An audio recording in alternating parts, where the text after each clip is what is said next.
माननीय राष्ट्रीय अध्यक्ष जी ने निर्देश दिया कि समाजवादी पार्टी सभी 70 सीटों पर चुनाव लड़ेगी। मैनिफेस्टो तो हमने जो कहा था कि हीलिंग उत्तराखंड, वो हमने जारी कर दिया। ये देख लीजिए, यहीं पर देहरादून में जब मोदी जी आए थे, कुर्सियां खाली थी, क्योंकि अभी कई दल हमारे साथ गठबंधन करेंगे और नहीं आते हैं तो समाजवादी पार्टी सत्ता पर पहुंचने के लिए एक बहुत बड़ी चाबी समाजवादी पार्टी। VR13 न्यूज में आपका स्वागत है। जैसे जैसे विधानसभा 2022 के चुनाव नजदीक आ रहे हैं, वैसे वैसे सभी पार्टियों ने अपनी तैयारियों की रूपरेखा का कार्य शुरू कर दिया है। बात करें उत्तराखंड में तो समाजवादी पार्टी अपनी 70 विधानसभा चुनाव में जुट गई है।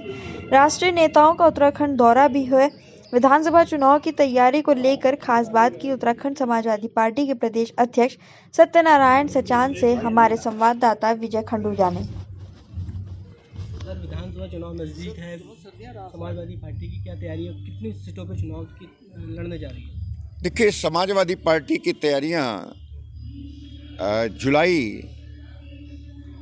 21 से शुरू कर दी गई थी और हमने उस समय संकल्प पत्र, एक हमारा बुकलेट था कि क्या हमारा उत्तराखंड के विकास के लिए संकल्प है, हमने 50,000 परिवारों में फर्स्ट पेज में पहुंचा दिया था।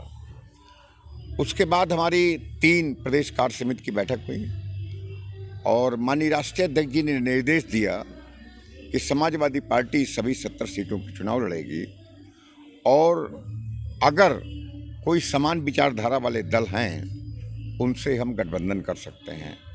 इस कड़ी में उत्तराखंड क्रांति दल डेमोक्रेटिक, जिसके PC जोशी और वरुण तिवारी ये नेता कुमायूं मंडल के थे, पदाधिकारी थे, तो पूरा का पूरा उनका कुमायूं मंडल का संगठन समाजवादी पार्टी के साथ हल्द्वानी में मर्ज कर गया था। उसके बाद हम लगातार, हमारी मॉनिटरिंग चल रही है और हर विधानसभा में जा कर के, ये ज़रूर है कि हम रैली नहीं कर रहे हैं, क्योंकि रैली कल्चर के बारे में हमें मालूम है कि वहाँ जो रैली में आते हैं उसमें 80-85% लोग वो 200 रुपये ले करके दिहाड़ी पे लाए जाते हैं और वहाँ पर जो रियल वर्कर होता है वो 15-20% होता है। उत्तर प्रदेश में तो रैलियाँ हो रही हैं। हाँ, मैं वही बता रहा हूँ। वो वहाँ 200 रुपये ला करके नहीं, वो तो रथ निकाला। कहीं उन्होंने कहा कि वो रथ गया, विजय रथ है, और विजय रथ जो हमारा है वो भीड़ उमड़ाती है देखने के लिए। ये इस तरीके की रैली कि प्रधानमंत्री की रैली हो रही है, राहुल जी की रैली हो रही है, तो वहाँ तो एक हुजूम लग जाता है उत्तर प्रदेश में। ये बदलाव का एक निशानी है और समाजवादी पार्टी पूरी तरीके से तैयार है। विकल्प कांग्रेस और भारतीय जनता पार्टी के बनेगी। उत्तराखंड यहाँ की पुरानी पार्टी है, उसने अपनी पहली लिस्ट प्रत्याशियों की जारी भी कर दी है। सारे जितने लोग अपनी अपनी विधानसभा में जाकर तैयारी कर रहे हैं, और ऐसा क्या आपकी पहली लिस्ट कब जारी होगी? देखिए, 15 तारीख के आसपास हमारी लिस्ट जारी हो पाएगी, क्योंकि जितने छोटे दल हैं, चाहे आप पार्टी हो या और दल हो, जितनी बड़ी पार्टियां हैं, कांग्रेस ने अभी जारी नहीं की, बीजेपी ने जारी नहीं की, समाजवादी पार्टी ने जारी नहीं की। समाजवादी पार्टी यहाँ पर जब ये उत्तर प्रदेश में था तो यहाँ पर समाजवादी पार्टी की सरकार रही है। समाजवादी पार्टी के राष्ट्रीय अध्यक्ष उस प्रदेश के मुख्यमंत्री अभी थे जो 22 करोड़ आबादी है। केजरीवाल एक म्यूनसिपैलिटी के मुख्यमंत्री हैं, तो उनको तो चाहे जब जारी करते हैं उनको क्या दिक्कत है। बेसिकली समाजवादी पार्टी देश की बहुत बड़ी पार्टी होने जा रही है। मैनिफेस्टो भी तो अभी तक जारी नहीं किया आप लोगों ने? मैनिफेस्टो भी तो जारी नहीं किया? नहीं, मैनिफेस्टो तो हमारा जारी हो गया। मैनिफेस्टो तो हमने जो कहा था कि हीलिंग उत्तराखंड, वो हमने जारी कर दिया था। और हीलिंग उत्तराखंड मिशन में था health, H for health, E for education, A for agriculture और L फॉर लेजर टूरिज्म और I फॉर इंडस्ट्रीज और N फॉर नेचर और G फॉर गवर्नेंस। गवर्नेंस में हमने बिल्कुल बहुत अच्छी चीज़ें कही हैं। अभी क्या गवर्नेंस में DM के यहाँ तहसील में लोगों को जाना पड़ता है, हम ब्लॉक स्तर पर हमारा अधिकारी बैठेगा और वहीं पर वो निर्धारण होगा। हमने जो पुरानी जो पेंशन थी उसकी बहाली की बात कही है। हमने पुलिसकर्मियों को उनका जो मानसिक दबाव रहता है, 24 घंटे ड्यूटी करते हैं, उसकी हमने बात कही है कि हम इन सब चीज़ों पे विचार करके और उतने आवर्स उनकी ड्यूटी रखी जाएगी जिनसे उनके परिवार पर उनके मानसिक दबाव और उनके जो डिप्रेशन साइकोसिस में चले जाते हैं ये सब न हो। उत्तर प्रदेश से कोई बड़ा नेता आ रहा है चुनाव? उत्तर प्रदेश के सभी बड़ा नेता राष्ट्रीय अध्यक्ष जी आएंगे और बड़े नेता क्या आएंगे। डेट कोई डिसाइड हुई है? अभी डेट डिसाइड नहीं है, ये तो चुनाव अभी जब डिसाइड होगा उसके बाद होगा, लेकिन आएंगे डेफिनेटली। अच्छा, एक अभी पंजाब में प्रधानमंत्री रैली की चूक को लेके मोदी जी की उसके विषय में आप क्या कहना चाहेंगे?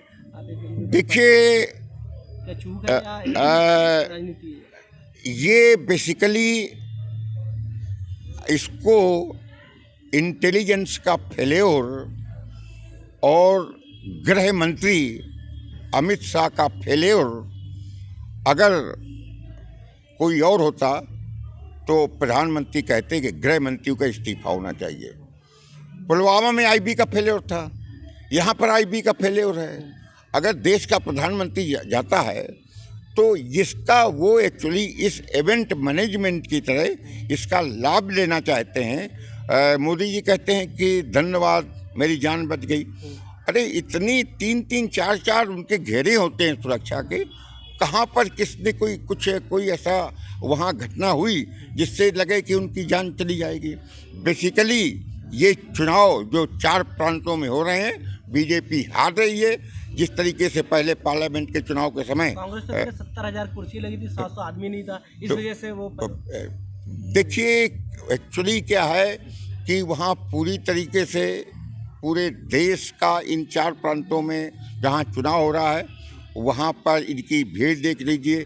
यहीं पर देहरादून में जब मोदी जी आए थे कुर्सियाँ खाली थी लोग, और उसमें 200 रुपए की भीड़ वो जुटाई गई थी। तो पूरे देश में एंटी बीजेपी माहौल है, एंटी मोदी माहौल है, एंटी अमित शाह माहौल है। अच्छा, आखिरी क्वेश्चन, समाजवादी यहाँ पे उत्तराखंड में कितनी सीटें जीतेगी? समाजवादी पार्टी पहला है हमारा लक्ष्य कि हम सरकार बनाएं, और अगर हम एब्सोल्यूट मेजॉरिटी में, क्योंकि अभी कई दल हमारे साथ गठबंधन करेंगे और नहीं आते हैं, तो समाजवादी पार्टी सत्ता पर पहुंचने के लिए एक बहुत बड़ी चाबी समाजवादी पार्टी के पास ही होगी। ऐसे ही समाचार देखने के लिए हमारे चैनल को सब्सक्राइब करें, लाइक करें, शेयर करें और हाँ, बेल आइकन दबाना ना भूलें। जय हिंद, जय भारत, जय उत्तराखंड।